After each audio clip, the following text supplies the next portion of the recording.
আসসালামু আলাইকুম প্রিয় দর্শক, আশা করি অনেক অনেক ভালো আছেন। তো আজকের ভিডিওতে আমরা দেখাবো যে কিভাবে আপনারা রকেট অ্যাকাউন্ট থেকে বিকাশ অ্যাকাউন্টে আপনারা টাকা ট্রান্সফার করবেন। তো ভিডিওটা কিন্তু খুবই গুরুত্বপূর্ণ। ভিডিওটা আপনারা টাইমলাইনে শেয়ার দিয়ে রাখবেন, পরবর্তীতে আপনাদের অনেক কাজে লাগবে। তো আপনাদের বন্ধুদের মাঝেও শেয়ার দিয়ে রাখবেন, তারাও এই কাজটা যেন শিখতে পারে। তার জন্য আমরা কি করব, সর্বপ্রথম রকেট অ্যাকাউন্টে আমরা ঢুকবো। রকেট অ্যাকাউন্টে ঢোকার পর আমরা এখানে পাসওয়ার্ডটা দিয়ে দিব আমাদের। দেওয়ার পরে নিচের দিকে দেখতে পাবেন লগইন নামে একটা অপশন আছে, লগইনে টাচ করবেন।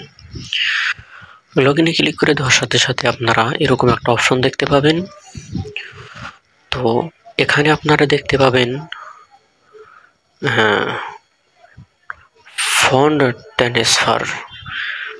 ট্রান্সফার নামে একটা অপশন দেখতে পাবেন। এখান থেকে আপনারা এটার উপর ক্লিক করবেন। ক্লিক করে দেওয়ার পরে আপনারা এখানে একটা অপশন দেখতে পাবেন MFS। এই অপশনটা আপনারা দেখে এখানে ক্লিক করবেন। ক্লিক করে দেওয়ার পর উপরের দিকে দেখতে পাবেন সিলেক্ট MFS, এটার উপর ক্লিক করে আপনারা এখান থেকে, যেহেতু আমরা বিকাশে পাঠাবো রকেট থেকে, যেন আমরা বিকাশটা এখান থেকে সিলেক্ট করলাম। সিলেক্ট করার পরে এখানে আপনারা একটা নাম্বার দিবেন। তো আমি সিম্পলি আমার একটা নাম্বার দিব।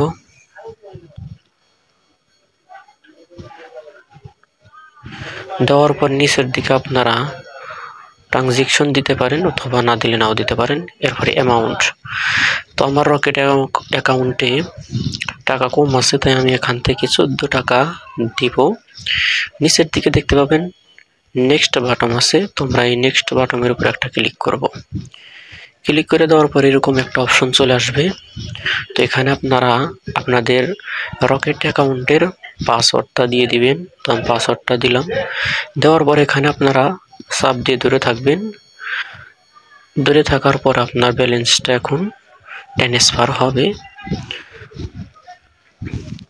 তো এখন আমার ফোনে মেসেজ আসবে।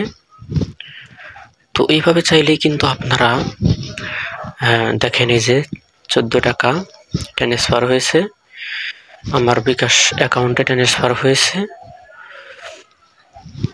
তো আপনাদের সামনে আমি কেবলমাত্র দিলাম যে 14 টাকা ট্রান্সফার টু বিকাশ।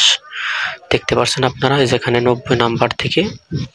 তো এরকমভাবে আপনারা চাইলে আপনাদের রকেট অ্যাকাউন্ট থেকে আপনারা বিকাশে পাঠাইতে পারেন। তো যদি আপনারা চান যে নগদ অ্যাকাউন্ট থেকে কিভাবে বিকাশে টাকা পাঠানো হয়, তাহলে এই সম্পর্কে যদি আপনারা ভিডিও চান, তাহলে অবশ্যই কমেন্ট করে জানাবেন। তাহলে ওই টপিক নিয়ে আমরা ভিডিও বানাবো ইনশাল্লাহ। তো সবাই ভালো থাকবেন, সুস্থ থাকবেন। দেখা হবে নতুন কোনো ভিডিও হতে। আবারও আল্লাহ হাফেজ।